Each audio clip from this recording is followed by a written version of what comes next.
Un saludo de bienvenida a los amantes de la historia de la dinastía Tudor, de sus reyes, su corte y su época. En esta ocasión les traigo la vida de Eduardo VI. Él fue el tercer rey Tudor de Inglaterra e Irlanda desde 1547 hasta su muerte unos 6 años después. Eduardo era el hijo de Enrique VIII y Jane Seymour y fue también el primer monarca inglés educado como protestante. Durante su reinado, el país estuvo gobernado por un consejo de regencia, porque él nunca alcanzó la mayoría de edad.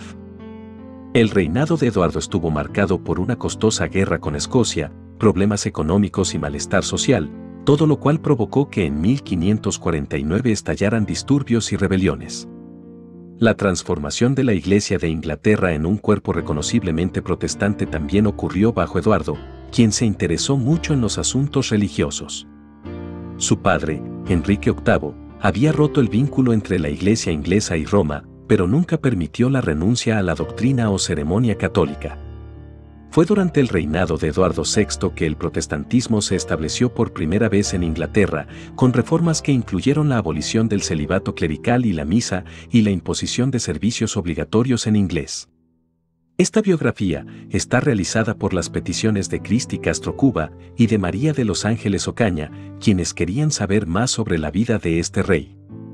También quisiera enviar un cordial saludo a Paula Salazar, Eridanie Sánchez, Lisette Jurna y a Orlando Camelo. Muchas gracias por ver y comentar los vídeos. Y también por seguir el canal. Y a continuación, la historia. Es una de las grandes ironías de la historia que el niño en quien Enrique VIII prodigó tanto cuidado y atención, y en quien todas sus esperanzas estaban puestas, reinara solo durante 6 años y medio. Sería la más joven de las hermanastras de Eduardo, Isabel, ignorada en gran medida por su padre, quien rescataría la fortuna de la dinastía Tudor y se convertiría en su mayor monarca.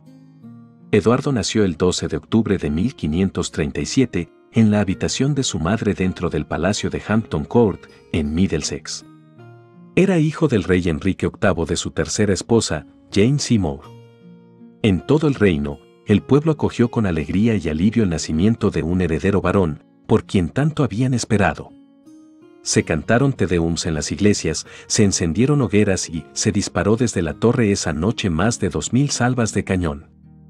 La reina Jane, que pareció recuperarse rápidamente del parto, envió cartas firmadas personalmente anunciando el nacimiento de un príncipe concebido en el matrimonio más legítimo entre mi señor, la majestad del rey, y nosotros.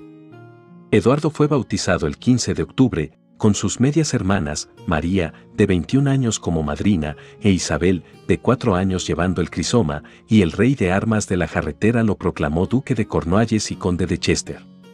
La reina, sin embargo, enfermó el 23 de octubre por presuntas complicaciones postnatales y murió la noche siguiente. Enrique VIII escribió a Francisco I de Francia que la divina providencia había mezclado su alegría con la amargura de la muerte de la que le trajo esta felicidad. Enrique VIII se casó con Jane Seymour a toda prisa y, cuando ella murió menos de 2 años después, él buscó otra esposa con relativa rapidez. Esta evidente aversión por la soltería fue la piedra angular de la vida adulta de Enrique. Pero no debería implicar que él no se afligió por la muerte de Jane. De hecho, a diferencia de sus otras esposas, ella era la única de la que siempre hablaba con afecto. Algunos pueden argumentar que esto se debió a que ella murió antes de que el rey pudiera cansarse de ella. Cualquiera sea el caso, cuando su propia vida llegó a su fin, Enrique imaginó una gran tumba para él y su totalmente amada esposa Jane. Esto no sucedió, en cambio, el cuerpo de Enrique fue enterrado con el de Jane en su lugar de entierro, la capilla de San Jorge. Es indicativo del carácter contradictorio de Enrique que, 10 años y 3 esposas después de su muerte, él todavía tuviera a Jane en una consideración tan sentimental. Aunque este rey es conocido por sus 6 matrimonios, se podría argumentar fácilmente que solo su unión con Jane Seymour, aunque breve, lo satisfizo por completo, como hombre y rey. A diferencia de su predecesora inmediata, Ana Bolena, cuyo lema era «La más feliz», Jane eligió como su lema «Obligada a obedecer y servir». Un contraste más llamativo con la ingeniosa, coqueta y apasionada Ana Bolena no podía ser de otra forma imaginado. Mientras que Ana había sido casi exótica en su atractivo, elegante y educada en la notoria corte francesa, Jane era la hija piadosa y obediente de una antigua familia inglesa. Ciertamente, ella tenía tantos parientes ambiciosos, incluidos 2 hermanos ejecutados por su hijo, pero ella nunca se impuso al rey. Cuando abogó por que Enrique restituyera a su hija María, el rey respondió que haría bien en pensar en sí misma y en los hijos que tendrían. Jane respondió, con el tacto y la sumisión típicos, que solo pensaba en la felicidad del rey. Ella tenía el hábito femenino más agradable de mostrar una preocupación desinteresada por los demás. Una vez más, un contraste con su predecesora. Pero la naturaleza tranquila y dócil de Jane no debe confundirse con timidez o ignorancia. De hecho, ella fue lo suficientemente inteligente como para dirigir a Enrique Tudor, una hazaña en la que lucharon incluso grandes hombres como Wolsey, Cromwell y Thomas More. Ella también logró capturar y mantener el interés de un rey mientras estaba casado con otra mujer. Ciertamente, Enrique estaba cada vez más cansado de Ana y de la falta de un heredero varón, pero su deseo por Jane también instó a la ejecución de esa reina. Y antes de mandarla al bloque del verdugo, Enrique también tuvo cuidado de obtener el divorcio de Ana. Esto significó que su matrimonio con Jane fue la primera unión legal de su vida. A los 45 años, bien entrada la mediana edad, el rey declaró que finalmente estaba entrando en un matrimonio legal y espiritualmente puro. Por supuesto, no se puede saber si Jane habría mantenido el interés y el afecto de Enrique para siempre. Ella vivió solo 18 meses después de su matrimonio, lo suficiente para dar a luz a un príncipe y lo suficientemente corto como para consagrar su memoria. Más allá de Enrique, ella también impresionó a otros como el epítome perfecto de una esposa tranquila, obediente y amable. Varios embajadores y contemporáneos están de acuerdo en esto. Pero uno no debe olvidar que ella, a sabiendas, aunque en silencio, mantuvo una aventura con un hombre casado mientras aparentemente servía a su esposa. Muchos vilipendiaron a Ana Bolena por el mismo comportamiento. Sin embargo, el comportamiento de Jane rara vez se presenta de manera negativa. Sería imposible enumerar todas las celebraciones que ocurrieron cuando nació el príncipe Eduardo. Baste decir que se dispararon 2000 tiros desde la torre y se tocaron campanas en todo el campo. El 18 de octubre, Enrique hizo proclamar a su hijo príncipe de Gales, duque de Cornualles y conde de Chester. Una vez más, los hermanos Seymour recibieron generosas donaciones porque el rey nunca fue más generoso o magnánimo. Pero su hermana, que había hecho posible tal celebración, no se recuperaba del parto. En tiempos modernos, llamamos a su enfermedad fiebre puerperal. En la época de Jane, esta era la causa de muerte más común entre las mujeres embarazadas. No se entendía la limpieza y el tratamiento adecuado para las infecciones. Una vez que se infectó, Jane estaba condenada. El 19 de octubre volvió a acostarse, se recuperó un poco el día 23, según informaron sus asistentes, pero solo por unas horas. Pronto comenzó a delirar y, temprano a la mañana siguiente, mandaron a buscar a su confesor. Enrique, que había planeado ir a cazar ese día, pospuso su viaje, pero solo para ese día, le dijo a un cortesano. Fue suficiente, la reina murió cerca de la medianoche del 24 de octubre, viviendo solo unos pocos días después de su gran triunfo. Para su esposo, cada vez más obeso, calvo y de mediana edad, el dolor era genuino. Él planeó un suntuoso entierro para el 12 de noviembre, y las iglesias que habían celebrado el nacimiento de Eduardo ahora comenzaron a rezar por el alma de la difunta reina. El palacio de Hampton Court, escenario de su triunfo y muerte, fue tapizado de negro. La princesa María fue la principal doliente en el funeral de su madrastra, pero Enrique no asistió. Él deseaba estar a solas con su dolor. Jane Seymour fue enterrada como reina, a diferencia de Catalina de Aragón, que había muerto como princesa viuda, y de Ana Bolena, que había muerto divorciada y deshonrada. Su coche fúnebre fue llevado a Windsor y enterrado en una bóveda en la capilla de San Jorge. Quizás Enrique ya estaba planeando un monumento suficiente para la tumba que eventualmente compartiría con Jane. Pero él también hizo un seguimiento de las posesiones de su difunta esposa. Sus joyas se distribuyeron entre sus damas, la princesa María y sus hermanos. Pero su dote, los 104 señoríos y los 5 castillos, fueron devueltos al rey. Y, de hecho, muy pronto, comenzaron las preguntas sobre quién sería la siguiente en recibir estos favores. Por su parte, el nuevo príncipe Tudor fue un bebé sano que amamantó fuertemente desde el principio. Su padre estaba encantado con él. En mayo de 1538, se observó a Enrique jugando con él en sus brazos y así sosteniéndolo en una ventana a la vista y gran comodidad de la gente. Ese septiembre, el Lord Canciller, Lord Auley, informó sobre el rápido crecimiento y vigor del príncipe, y otros relatos lo describen como un niño alto y alegre. La tradición de que Eduardo VI era un niño enfermizo ha sido cuestionada por historiadores más recientes. A la edad de 4 años, él enfermó de una fiebre cuartana que amenazó su vida, pero, a pesar de enfermedades ocasionales y mala vista, Eduardo gozó de buena salud en general hasta los últimos 6 meses de su vida. Eduardo fue puesto inicialmente al cuidado de Margaret Bryan, la dueña de la casa del príncipe. A ella le sucedió Blanca Herbert, Lady Troy. Hasta la edad de 6 años, Eduardo se crió, como él mismo escribió más tarde en su crónica, entre las mujeres. La casa real formal establecida alrededor del niño estuvo, al principio, bajo Sir William Sidney y más tarde de Sir Richard Page, padrastro de Anne Seymour, tía política de Eduardo. Enrique exigió estándares exigentes de seguridad y limpieza en la casa de su hijo, enfatizando que Eduardo era la joya más preciada de todo este reino. Los visitantes describieron al príncipe como un niño satisfecho, a quien se le proporcionaron juguetes y comodidades lujosas, incluida su propia compañía de juglares. A la edad de 6 años, Eduardo comenzó su educación formal con los eruditos Richard Cox y John Cheek, concentrándose, como él mismo recuerda, en aprender lenguas, escrituras, filosofía y todas las ciencias liberales.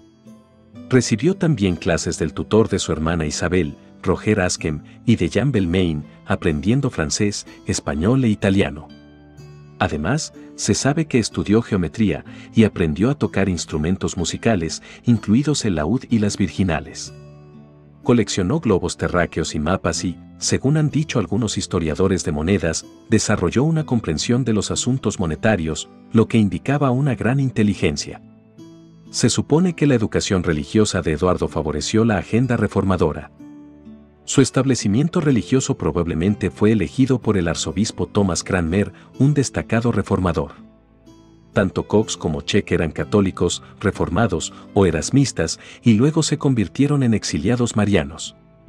Para 1549, Eduardo había escrito un tratado sobre el Papa como anticristo y estaba tomando notas informadas sobre controversias teológicas. Muchos aspectos de la religión de Eduardo eran esencialmente católicos en sus primeros años, incluida la celebración de la misa y la reverencia por las imágenes y reliquias de los santos. Ambas hermanas de Eduardo estaban atentas a su hermano y lo visitaban con frecuencia. En una ocasión, Isabel le dio una camisa que ella había hecho a mano. Eduardo, por su parte, se contentaba especialmente con la compañía de María, aunque desaprobaba su gusto por los bailes extranjeros. Él le escribió un «Te quiero mucho» en 1546. En 1543, Enrique VIII invitó a sus hijos a pasar la Navidad con él, señalando su reconciliación con sus hijas, a las que previamente había deslegitimado y desheredado. La primavera siguiente, las restauró en su lugar en la sucesión con una tercera ley de sucesión, que también preveía un consejo de regencia durante la minoría de Eduardo. Esta armonía familiar desacostumbrada puede deberse en gran medida a la influencia de la nueva esposa de Enrique, Catalina Parr, con quien Eduardo pronto se encariñó. Él la llamó su madre queridísima y en septiembre de 1546 le escribió: «Recibí de usted tantos beneficios que mi mente apenas puede captarlos».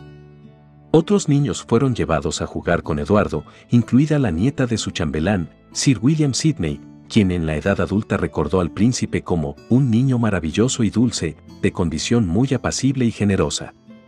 Eduardo fue educado con hijos de nobles, designados para atenderlo en lo que era una forma de corte en miniatura. Entre estos, Barnaby Fitzpatrick, hijo de un noble irlandés, se convirtió en un amigo cercano y duradero. Eduardo estaba más dedicado a su trabajo escolar que sus compañeros de clase y parece haberlos eclipsado, motivado para cumplir con su deber y competir con la destreza académica de su hermana Isabel. El entorno y las posesiones de Eduardo eran majestuosamente espléndidos, sus habitaciones estaban cubiertas con costosos tapices flamencos, y su ropa, libros y cubiertos estaban incrustados con joyas preciosas y oro. Al igual que su padre, Eduardo estaba fascinado por las artes militares, y muchos de sus retratos lo muestran usando una daga de oro con una empuñadura enjollada, a imitación de Enrique. La crónica que Eduardo escribió detalla con entusiasmo las campañas militares inglesas contra Escocia y Francia, y otras aventuras como la casi captura de John Dudley en Mazzelbeck, en 1547. El 1 de julio de 1543, Enrique VIII firmó el Tratado de Greenwich con los escoceses, sellando la paz con el compromiso de Eduardo con María Estuardo, reina de Escocia, que entonces tenía solo 7 meses de edad. Los escoceses estaban en una posición de negociación débil después de su derrota en la batalla de Solway Moss en noviembre de 1542, y Enrique, buscando unir los dos reinos, estipuló que le entregaran a María para que fuera criada en Inglaterra. Cuando los escoceses repudiaron el tratado en diciembre de 1543 y renovaron su alianza con Francia, Enrique se enfureció. En abril de 1544, él ordenó al tío de Eduardo, Edward Seymour, conde de Hertford, invadir Escocia y, según se dijo, llevar fuego y espada, quemar la ciudad de Edimburgo, dejarla arrasada y desfigurada, ya que sea para siempre un recuerdo perpetuo de la venganza de Dios derramada sobre ellos, por su falsedad y deslealtad. Seymour respondió con la campaña más salvaje jamás lanzada por los ingleses contra los escoceses. La guerra, que continuó durante el reinado de Eduardo, se conoce en español como el cortejo a la inglesa. Eduardo, de 9 años, escribió a su padre y su madrastra el 10 de enero de 1547 desde la residencia de Hertford, agradeciéndoles el regalo de Año Nuevo. El 28 de enero, Enrique VIII estaba muerto. Los cercanos al trono, encabezados por Edward Seymour y William Paget, acordaron retrasar el anuncio de la muerte del rey hasta que se hubieran hecho los arreglos para una sucesión sin problemas. Seymour y Sir Anthony Brown, el maestro de caballos, cabalgaron para recoger a Eduardo de Hertford y lo llevaron a Enfield, donde vivía su hermana Isabel. Luego, a los dos jovencitos se les informó de la muerte de su padre y escucharon la lectura de su testamento. Se dice que tanto Eduardo como su hermana lloraron desconsoladamente. El Lord Canciller, Thomas Wriothesley, anunció la muerte de Enrique al Parlamento el 31 de enero, y se ordenaron proclamaciones generales sobre la sucesión de Eduardo. El nuevo rey fue llevado a la Torre de Londres, donde fue recibido con gran disparo de artillería en todos los lugares, tanto fuera de la torre como fuera de los barcos. Al día siguiente, los nobles del reino rindieron homenaje a Eduardo en la torre, y Seymour fue anunciado como Lord Protector. Enrique VIII fue enterrado en Windsor el 16 de febrero, en la misma tumba que Jane Seymour, como él había deseado. Eduardo VI fue coronado en la abadía de Westminster el domingo 20 de febrero de 1547. Las ceremonias fueron acortadas, por la tediosa duración de las mismas que, tal vez, podría cansar a la majestad del rey, siendo aún de tierna edad, y también porque la reforma había hecho inapropiadas algunas de ellas. En la víspera de la coronación, Eduardo avanzó a caballo desde la torre hasta el Palacio de Westminster, a través de multitudes y desfiles, muchos basados en los desfiles de un rey niño anterior, Enrique VI. Él se rió de un malabarista español que, según la crónica, se revolcaba y jugaba con muchos juguetes bonitos fuera de la Catedral de San Pablo. En el servicio de coronación, el arzobispo Cranmer afirmó la supremacía real y llamó a Eduardo II Josías, instándolo a continuar la reforma de la Iglesia de Inglaterra, la tiranía de los obispos de Roma desterrada al fin de sus súbditos y las imágenes eliminadas. Después del servicio, Eduardo presidió un banquete en Westminster Hall, donde, según recuerda en su crónica, cenó con la corona sobre la cabeza. El testamento de Enrique VIII nombró 16 albaceas que actuarían como consejo de Eduardo hasta que éste cumpliera los 18 años. Estos albaceas se complementaron con 12 hombres, consejeros, que ayudarían a los albaceas cuando fueran llamados. El estado final del testamento de Enrique VIII ha sido objeto de controversia. Algunos historiadores sugieren que los allegados al rey lo manipulaban a él o a la propia voluntad, para asegurar un reparto del poder en su beneficio, tanto material como religioso. En esta lectura, la composición de la Cámara Privada cambió hacia fines de 1546 a favor de la facción reformadora. Además, dos importantes consejeros privados conservadores fueron destituidos del centro del poder. Al obispo Stephen Gardner se le negó el acceso a Enrique durante sus últimos meses.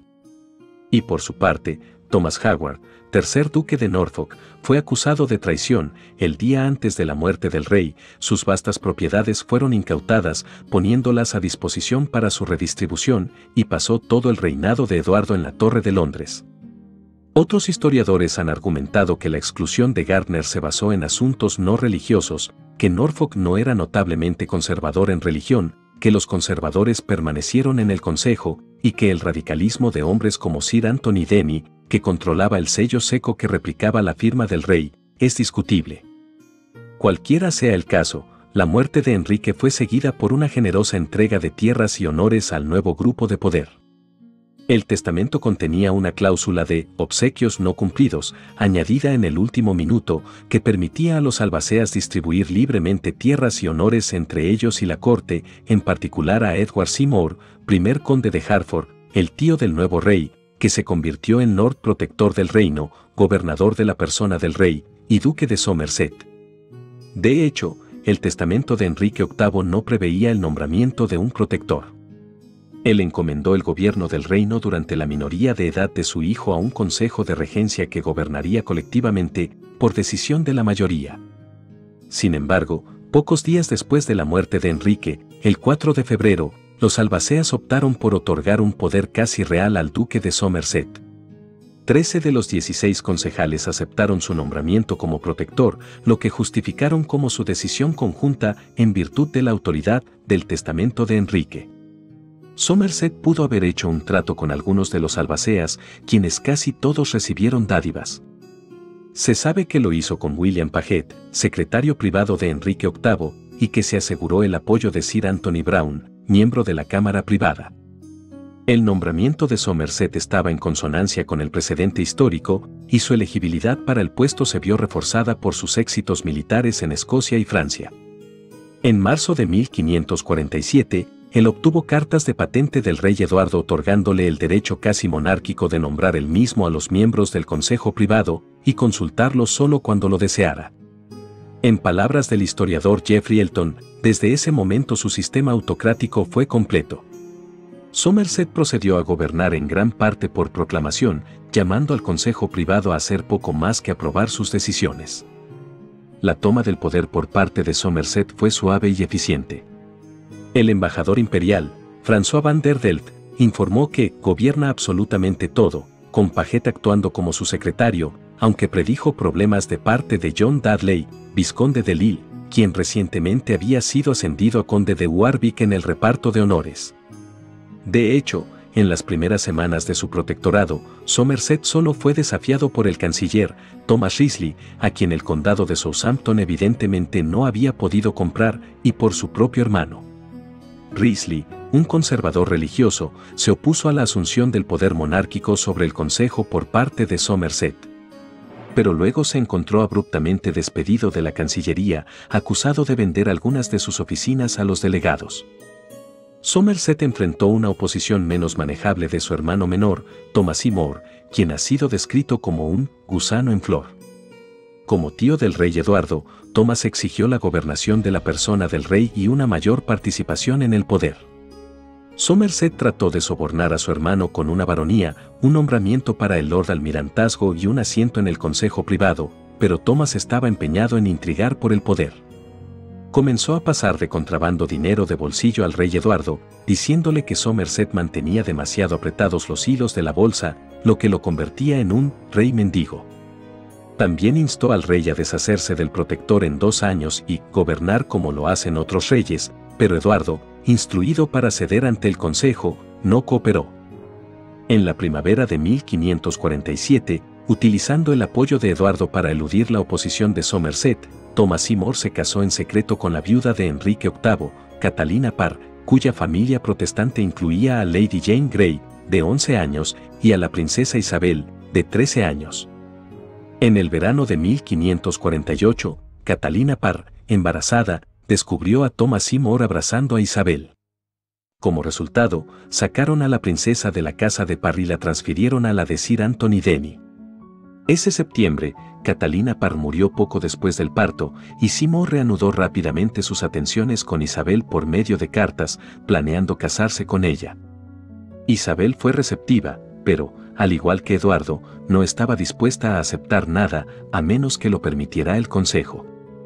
Los negocios de Thomas en la Casa de la Moneda de Bristol pronto despertaron las sospechas del consejo. Seymour planeaba usar las ganancias para financiar su golpe de estado para tomar el gobierno. Además, usó su posición como Lord Gran Almirante para alentar la piratería, en lugar de proteger al reino contra ella, como era su deber, permitiendo a los piratas un paso seguro, a cambio de partes de su botín. También cobró a los barcos un peaje para pasar de Inglaterra a Irlanda en asuntos oficiales del gobierno. Pero a fines de 1548, todos sabían de sus planes. El consejo discutió abiertamente los cargos en su contra. Sus amigos aristocráticos advirtieron que, después de todo, no le darían su apoyo. Somerset intentó ayudar a su hermano y lo convocó a Londres para una audiencia privada. Seymour se negó. Y el protector no tuvo más remedio que exponer todo ante el consejo y dejar que procedieran contra su hermano. Con todas las pruebas reunidas, todavía no se tomó ninguna acción directa contra Thomas, fue solo una investigación de traición. Pero el 16 de enero, Seymour aseguró su arresto inmediato. Él todavía tenía las llaves falsificadas del departamento de Eduardo en Hampton Court y, en medio de la noche, decidió arriesgarlo todo para secuestrar al rey. Entró por el jardín privado, pero, en la habitación afuera de la cámara de Eduardo, dormía uno de los perros del rey. El perro se despertó ladrando y Seymour le disparó. Apareció un guardia, exigiendo una explicación, incluso cuando el rey Eduardo se despertó y estaba en la puerta de su dormitorio, estaba vestido con su camisón y abiertamente aterrorizado.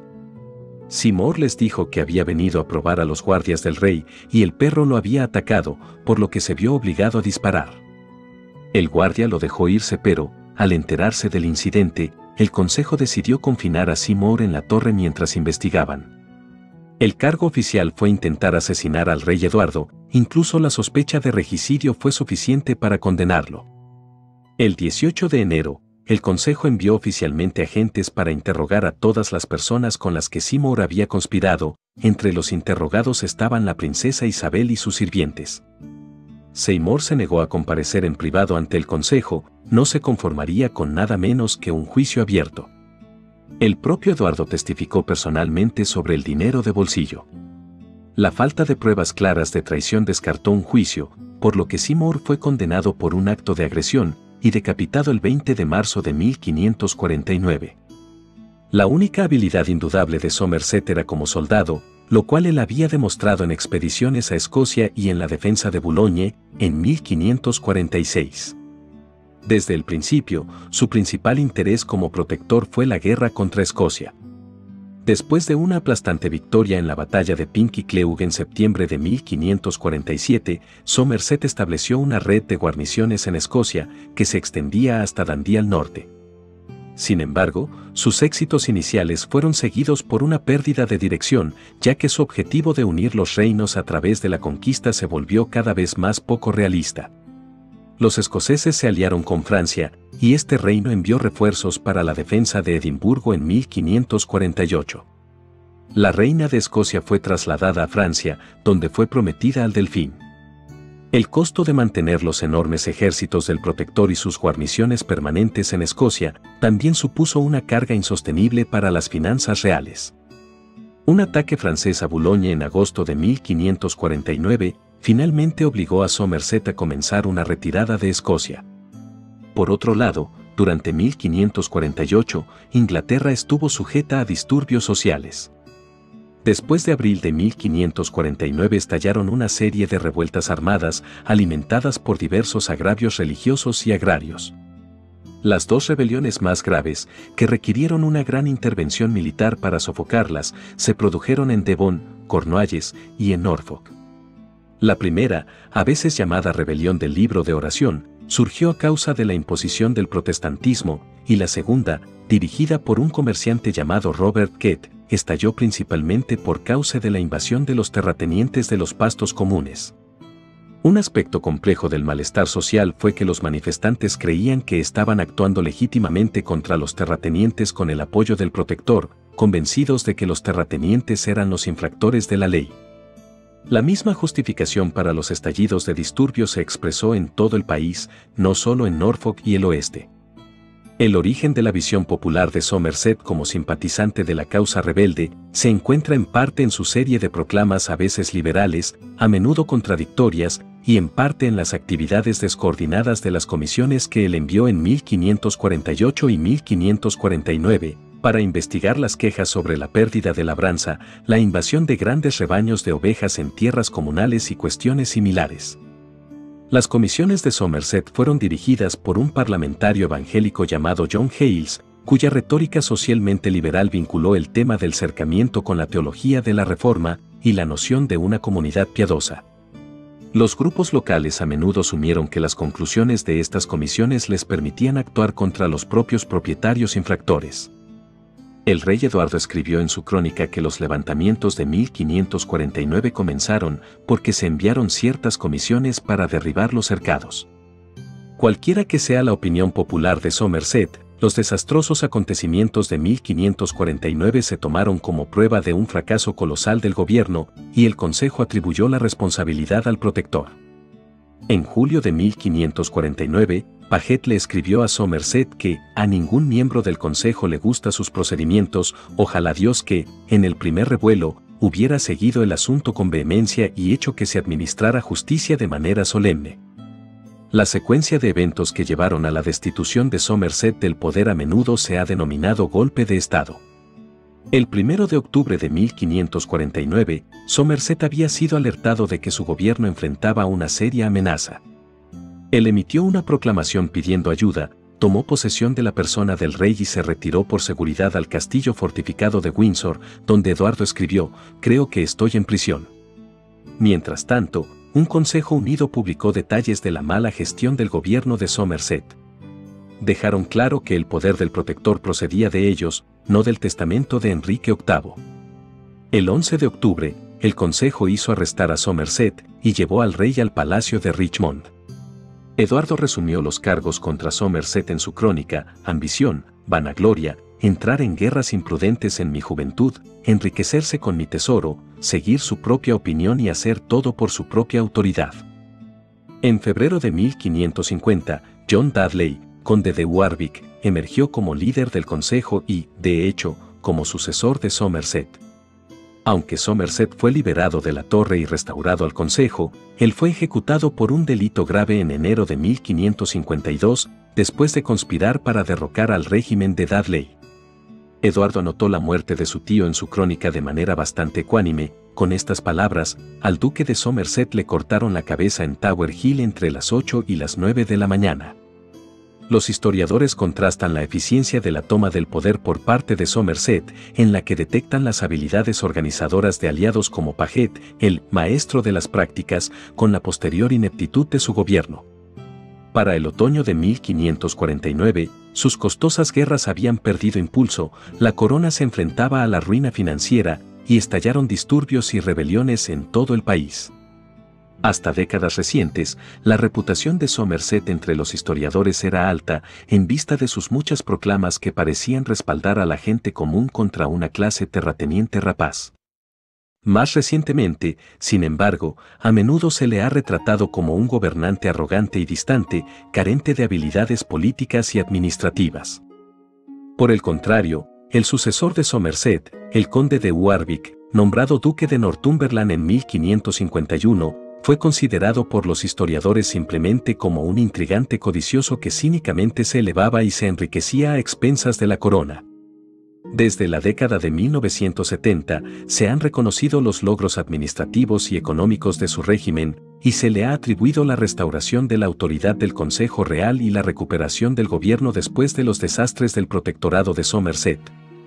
El rival del conde de Warwick por el liderazgo del nuevo régimen fue Thomas Wriothesley, primer conde de Southampton, cuyos partidarios conservadores se habían aliado con los seguidores de aquel conde, para crear un consejo unánime que ellos y los observadores, como el embajador de Carlos V, esperaban revertir la política de reforma religiosa de Somerset.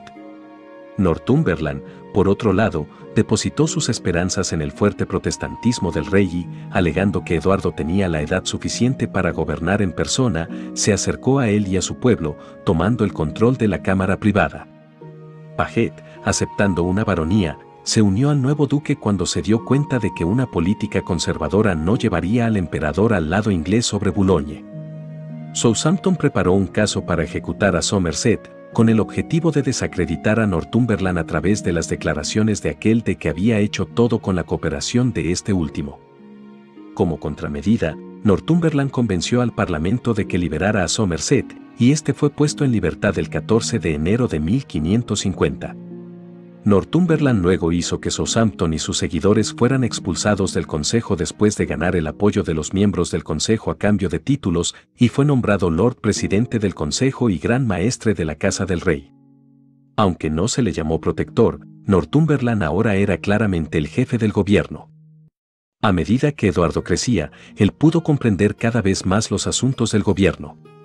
Sin embargo, su participación real en las decisiones ha sido durante mucho tiempo un tema de debate, y durante el siglo XX, los historiadores han presentado toda la gama de posibilidades, equilibrando una marioneta articulada contra un rey maduro, precoz y esencialmente adulto, en palabras de Stephen Alford. Se creó un Consejo para el Patrimonio, especial cuando Eduardo tenía 14 años. Él mismo eligió a los miembros. En las reuniones semanales con este consejo, Eduardo debía escuchar el debate de las cosas de mayor importancia. Un importante punto de contacto con el rey fue la cámara privada, y allí Eduardo trabajó en estrecha colaboración con William Cecil y William Petre, los principales secretarios. La mayor influencia del rey fue en asuntos de religión, donde el consejo siguió la política fuertemente protestante que Eduardo favorecía.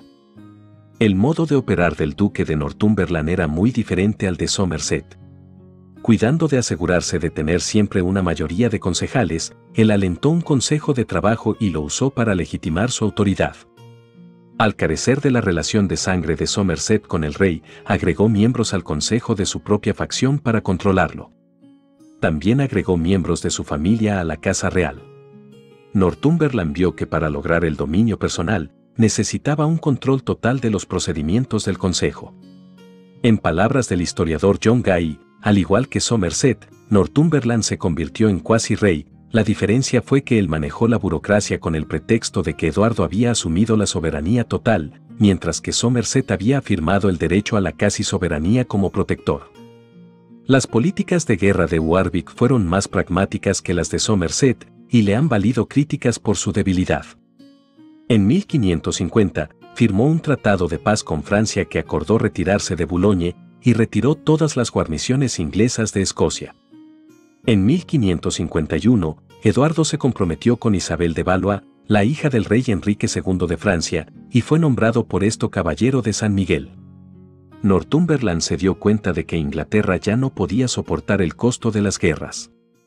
En casa, este duque tomó medidas para vigilar los disturbios locales. Para prevenir futuras rebeliones, mantuvo representantes permanentes de la corona en las localidades, incluidos los tenientes de los lores, que comandaban las fuerzas militares y reportaban al gobierno central. Trabajando con William Paulet y Walter Mildmay, Northumberland abordó el desastroso estado de las finanzas del reino. Sin embargo, su régimen primero sucumbió a las tentaciones de una ganancia rápida al degradar aún más la acuñación. El desastre económico resultante hizo que Northumberland entregara la iniciativa al experto Thomas Gresham. En 1552, se restableció la confianza en la acuñación, los precios cayeron y el comercio finalmente mejoró. Aunque no se logró una recuperación económica completa hasta el reinado de Isabel I, sus orígenes se encuentran en las políticas del duque de Northumberland. El régimen también tomó medidas enérgicas contra la malversación generalizada de las finanzas gubernamentales y llevó a cabo una revisión exhaustiva de las prácticas de recaudación de ingresos, que se ha calificado como uno de los logros más notables de la administración Tudor. En materia de religión, el régimen de Northumberland siguió la misma política que el de Somerset, apoyando un programa de reforma cada vez más vigoroso.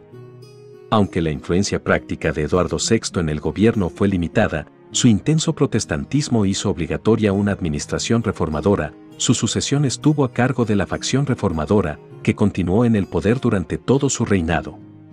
El hombre en el que Eduardo más confiaba, Thomas Cranmer, arzobispo de Canterbury, introdujo una serie de reformas religiosas que revolucionaron la Iglesia inglesa de una que, aunque rechazaba la supremacía papal, seguía siendo esencialmente católica, a una que era institucionalmente protestante. La confiscación de la propiedad de la Iglesia que había comenzado bajo Enrique VIII se reanudó bajo Eduardo, en particular con la disolución de las capillas, con gran ventaja monetaria para la corona y los nuevos propietarios de la propiedad incautada. La reforma de la Iglesia fue, así, una práctica predominante en la época de Eduardo VI. Al final de su reinado, la Iglesia se había arruinado financieramente, con gran parte de la propiedad de los obispos transferida a manos laicas. Las convicciones religiosas de Somerset y de Northumberland han resultado esquivas para los historiadores, que están divididos sobre la sinceridad de su protestantismo. Sin embargo, hay menos dudas sobre el fervor religioso del rey Eduardo, de quien se decía que leía 12 capítulos de las Escrituras diariamente y disfrutaba de los sermones, y John Foxe lo conmemoraba como un diablillo piadoso. Eduardo fue representado durante su vida y después como un nuevo Josías, el rey bíblico que destruyó los ídolos de Baal. Podía ser mojigato en su anticatolicismo, y una vez le pidió a Catalina Parr que persuadiera a María para que no asistiera más a bailes y festejos extranjeros, los cuales no están acorde con una princesa cristiana. La biógrafa de Eduardo, Jennifer Loach, advierte, sin embargo, que no se debe aceptar con demasiada facilidad la imagen piadosa de este rey, transmitida por los reformadores, como en la influyente obra de John Foxe, donde un grabado en madera muestra al joven rey escuchando un sermón de Hugh Latimer. En la primera parte de su vida, Eduardo se ajustó a las prácticas católicas prevalecientes, incluida la asistencia a misa, pero se convenció, bajo la influencia de Cranmer y los reformadores, entre sus tutores y cortesanos, de que la religión verdadera debería imponerse en Inglaterra. La reforma inglesa avanzó bajo la presión de dos direcciones, de los tradicionalistas por un lado y de los fanáticos por el otro, que protagonizaron incidentes de destrucción de imágenes y se quejaron de que la reforma no iba lo suficientemente lejos. Cranmer se impuso la tarea de redactar una liturgia uniforme en inglés, que detallara todos los servicios semanales y diarios y las festividades religiosas, que sería obligatoria en la primera ley de uniformidad de 1549. El libro de oración común de 1549, que pretendía ser un compromiso, fue atacado por los tradicionalistas por prescindir de muchos rituales preciados de la liturgia, como la elevación del pan y el vino, mientras que algunos reformadores se quejaron de la retención de demasiados rituales y elementos papistas, incluidos vestigios de ritos sacrificiales en la comunión. Muchos clérigos católicos de alto nivel, incluidos los obispos Stephen Gardner de Winchester y Edmund Bonner de Londres, también se opusieron al libro de oraciones. Ambos fueron encarcelados en la Torre y, junto con otros, privados de sus sedes. En 1549, más de 5.500 personas perdieron la vida en la rebelión del libro de oración, en Devon y Cornualles. Se oficializaron doctrinas reformadas, como la justificación por la sola fe. El ordinal de 1550 reemplazó la ordenación divina de sacerdotes con un sistema de nombramiento administrado por el gobierno, autorizando a los ministros a predicar el evangelio y administrar los sacramentos en lugar de, como antes, ofrecer sacrificios y celebrar misa tanto por los vivos como por los muertos. Después de 1551, la reforma avanzó aún más, con la aprobación y el aliento del joven rey Eduardo, quien comenzó a ejercer una influencia más personal en su papel como cabeza suprema de la Iglesia. Los nuevos cambios también fueron una respuesta a las críticas de reformadores como John Hooper, obispo de Gloucester, y el escocés John Knox, que fue empleado como ministro en Newcastle bajo el duque de Northumberland y cuya predicación en la corte llevó al rey a oponerse a arrodillarse en la comunión. Cranmer también estuvo influenciado por las opiniones del reformador continental Martin Bucer, quien murió en Inglaterra en 1551, por Peter Martyr, que enseñaba en Oxford, y por otros teólogos extranjeros. El progreso de la reforma se aceleró aún más con la consagración de más reformadores como obispos. En el invierno de 1551 a 1552, Cranmer reescribió el libro de oración común en términos reformistas menos ambiguos, revisó el derecho canónico y preparó una declaración doctrinal, los 42 artículos, para aclarar la práctica de la religión reformada, particularmente en el tema divisivo del servicio de la comunión. La formulación de Cranmer de la religión reformada, finalmente despojando al servicio de comunión de cualquier noción de la presencia real de Dios en el pan y el vino, efectivamente abolió la misa. Según Elton, la publicación del libro de oraciones revisado de Cranmer en 1552, respaldado por una segunda ley de uniformidad, marcó la llegada de la Iglesia inglesa al protestantismo. El libro de oraciones de 1552 sigue siendo la base de los servicios de la Iglesia de Inglaterra hoy día. Sin embargo, Cranmer no pudo implementar todas estas reformas una vez que quedó claro en la primavera de 1553 que el rey Eduardo, de quien dependía toda la reforma en Inglaterra, estaba muriendo. En febrero de 1553, Eduardo VI enfermó, y en junio, después de varias mejoras y recaídas, se encontraba en una condición desesperada. La muerte del rey y la sucesión de su media hermana católica María pondrían en peligro la reforma inglesa, y el consejo y los oficiales de Eduardo tenían muchas razones para temer eso. El propio Eduardo se opuso a la sucesión de María, no solo por motivos religiosos, sino también por motivos de legitimidad y herencia masculina que también se aplicaban a Isabel. Así que Eduardo redactó un borrador de documento, titulado Mi dispositivo para la sucesión, en el que se comprometía a cambiar la misma, muy probablemente inspirado por el precedente de su padre Enrique VIII. Eduardo pasó por alto los reclamos de sus medias hermanas y, por fin, colocó la corona en su prima, Lady Jane Grey, de 16 años, quien el 25 de mayo de 1553 se había casado con Lord Guilford Dudley, un hijo menor del duque de Northumberland. En su documento, Eduardo proporcionó, en caso de falta de descendencia de mi cuerpo, solo para la sucesión de herederos varones, los de la madre de Lady Jane Grey, Frances Grey, duquesa de Suffolk, de la propia Jane, o de sus hermanas Catherine, Lady Herbert y Lady Mary Grey. Según la lógica del dispositivo, Frances Grey, duquesa de Suffolk, madre de Jane y sobrina de Enrique VIII, debería haber sido nombrada heredera de Eduardo, pero ella, que ya había sido pasada por alto a favor de sus hijos en el testamento de Enrique, parece haber renunciado a su reclamo después de haber visitado a Eduardo. A medida que se acercaba su muerte y posiblemente persuadido por Northumberland, Eduardo modificó la redacción para que Jane y sus hermanas pudieran heredar la corona. Sin embargo, Eduardo concedió su derecho solo como una excepción a la regla masculina, exigida por la realidad, un ejemplo que no se debe seguir si Jane y sus hermanas solo tuvieran hijas. En el documento final, tanto María como Isabel fueron excluidas debido a su condición de ilegítimas, dado que ambas habían sido declaradas como tal por su padre y nunca más se legitimaron. Esta razón podría alegarse para ambas hermanas. Las disposiciones para alterar la sucesión contravenían directamente la ley de tercera de sucesión de Enrique VIII de 1543 y han sido descritas como extrañas e ilógicas. A principios de junio, Eduardo supervisó personalmente la redacción de una versión limpia de su plan por parte de los abogados, a la que prestó su firma en 6 lugares diferentes.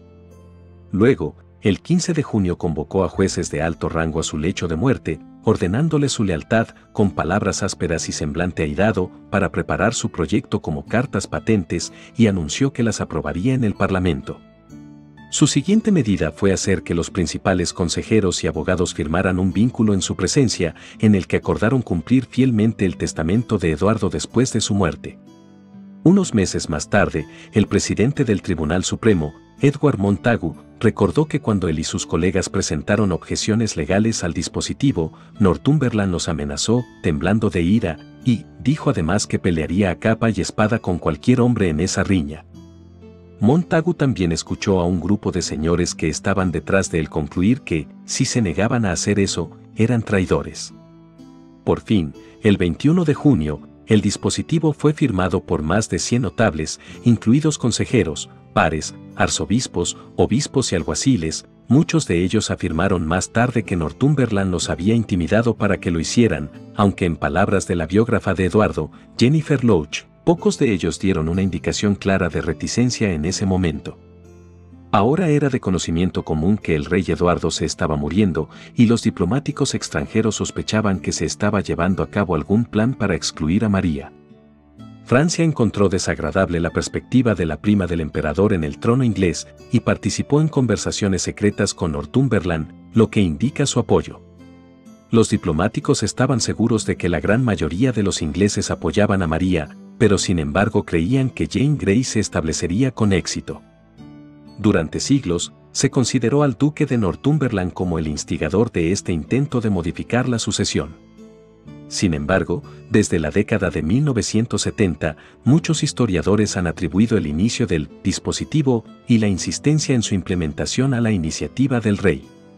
Algunos biógrafos de Eduardo señalaron que, dicho plan, de cumplirse, habría hecho realidad los sueños adolescentes de Eduardo de fundar un reino evangélico de Cristo, mientras que David Starkey ha declarado que Eduardo tenía un par de cooperadores, pero la voluntad impulsora era suya. Entre otros miembros de la Cámara Privada, se sospecha que el íntimo de Northumberland, Sir John Gates, sugirió a Eduardo que cambiara su idea para que la propia Lady Jane Grey, no solo cualquiera de sus hijos, pudiera heredar la corona. Cualquiera que sea el grado de su contribución, Eduardo estaba convencido de que su palabra era ley y apoyó plenamente la desheredación de sus medias hermanas. Excluir a María de la sucesión era una causa en la que creía el joven rey. Eduardo se enfermó durante enero de 1553 con fiebre y tos que empeoraron gradualmente. El embajador imperial, Jan Schaffe, informó que sufre mucho cuando tiene fiebre, especialmente por la dificultad para respirar, que se debe a la compresión de los órganos del lado derecho. Eduardo se sintió lo suficientemente bien a principios de abril como para tomar el aire en el parque de Westminster y mudarse a Greenwich, pero a fines de mes se había debilitado nuevamente. El 7 de mayo estaba muy mejorado, y los médicos reales no tenían dudas de su recuperación. Unos días después, el rey estaba mirando los barcos en el Támesis, sentado en su ventana. Sin embargo, él recayó, y el 11 de junio, el embajador Schaffe, que tenía un informante en la casa del rey, informó que la materia que expulsa de su boca a veces es de color amarillo verdoso y negro, a veces rosa, como el color de la sangre. Ahora, sus médicos creían que el rey sufría de un tumor supurante en el pulmón y admitieron que la vida de Eduardo no se podía recuperar. Pronto, sus piernas se hincharon tanto que tuvo que acostarse boca arriba y perdió la fuerza para resistir la enfermedad. A su tutor John Check, el joven rey le susurró: «Me alegro de morir». Eduardo hizo su última aparición en público el 1 de julio, cuando se mostró en su ventana en el Palacio de Greenwich, horrorizando a quienes lo vieron por su condición delgada y consumida. Durante los 2 días siguientes, llegaron grandes multitudes con la esperanza de volver a ver al rey, pero el 3 de julio les dijeron que hacía demasiado frío para que apareciera.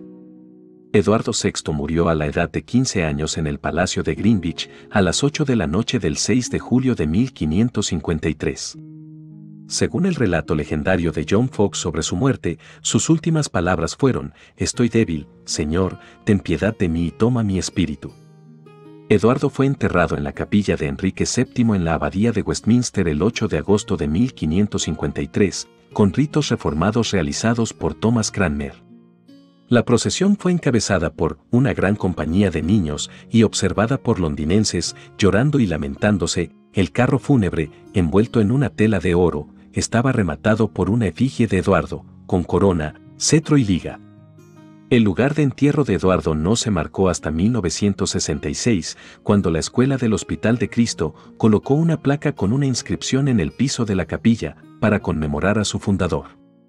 La inscripción dice lo siguiente: «En memoria del rey Eduardo VI enterrado en esta capilla, esta piedra fue colocada aquí por el Hospital de Cristo en acción de gracias a su fundador, el 7 de octubre de 1966». La causa de la muerte de Eduardo VI no es segura. Al igual que con muchas muertes reales en el siglo XVI, abundaban los rumores de envenenamiento, pero no se ha encontrado evidencia que los respalde. Se creía ampliamente que el duque de Northumberland, cuya impopularidad quedó subrayada por los acontecimientos que siguieron a la muerte de Eduardo, ordenó el supuesto envenenamiento. Otra teoría sostenía que Eduardo había sido envenenado por católicos que buscaban llevar a María al trono. El cirujano que abrió el pecho del rey después de su muerte descubrió que la enfermedad de la que murió su majestad era la enfermedad de los pulmones. El embajador veneciano informó que Eduardo había muerto de tisis, en otras palabras, tuberculosis, un diagnóstico aceptado por muchos historiadores. Skidmore cree que Eduardo contrajo tuberculosis después de un brote de sarampión y viruela en 1552, que suprimió su inmunidad natural a la enfermedad. Jennifer Lodge sugiere, en cambio, que sus síntomas eran típicos de una bronconeumonía aguda, lo que llevó a una infección pulmonar supurante o absceso pulmonar, septicemia e insuficiencia renal. Aunque Eduardo reinó solo 6 años y murió a la edad de 15 años, su reinado hizo una contribución duradera a la reforma inglesa y la estructura de la Iglesia de Inglaterra. La última década del reinado de Enrique VIII había visto un estancamiento parcial de la reforma, un regreso a los valores católicos. Por el contrario, el reinado de Eduardo VI vio un progreso radical en la reforma, con la transferencia de la Iglesia de una liturgia y estructura esencialmente católica a una que generalmente se identifica como protestante. En particular, la introducción del libro de oración común, el ordinal de 1550 y los 42 artículos de Cranmer formaron la base de las prácticas de la Iglesia inglesa que continúan hasta el día de hoy. El propio Eduardo aprobó plenamente estos cambios, y aunque fueron obra de reformadores como Thomas Cranmer, Hugh Latimer y Nicholas Ridley, respaldados por el concilio decididamente evangélico de Eduardo, el hecho de la religión del rey fue un catalizador en la aceleración de la reforma durante su mandato. Los intentos de la reina María de deshacer el trabajo de reforma del reinado de su hermano enfrentaron grandes obstáculos. A pesar de su creencia en la supremacía papal, ella gobernó constitucionalmente como la cabeza suprema de la Iglesia inglesa, una contradicción a la cual se enfrentó. Se encontró totalmente incapaz de restaurar la gran cantidad de propiedades eclesiásticas entregadas o vendidas a propietarios privados. Aunque María quemó a varios eclesiásticos protestantes destacados, muchos reformadores se exiliaron o permanecieron subversivamente activos en Inglaterra durante su reinado, produciendo un torrente de propaganda reformadora que ella no pudo contener. Sin embargo, el protestantismo aún no estaba impreso en los estómagos del pueblo inglés, y si María hubiera vivido más tiempo, su reconstrucción católica podría haber tenido éxito, dejando el reinado de Eduardo, en lugar del de ella, como una aberración histórica. A la muerte de María en 1558, la reforma inglesa reanudó su curso y la mayoría de las reformas instituidas durante el reinado de Eduardo se restablecieron en el asentamiento religioso isabelino. La reina Isabel reemplazó a los consejeros y obispos de María con viejos ministros de su hermano, como William Cecil, exsecretario de Northumberland, y Richard Cox, antiguo tutor de Eduardo, quien predicó un sermón anticatólico en la apertura del Parlamento en 1559. El Parlamento aprobó una ley de uniformidad la primavera siguiente que restauró, con modificaciones, el libro de oraciones de Cranmer de 1552, y los 39 artículos de 1563 se basaron en gran medida en los 42 artículos de ese arzobispo. Los desarrollos teológicos del reinado de Eduardo proporcionaron una fuente vital de referencia para las políticas religiosas de Isabel, aunque el internacionalismo de la reforma eduardiana nunca revivió. Y bueno amigos, hasta aquí la vida del rey Eduardo VI, hijo de Enrique VIII y tercer monarca de la Casa Tudor. Espero que les haya gustado. Y como siempre, estaré pendiente de todos sus comentarios, los cuales agradezco de antemano.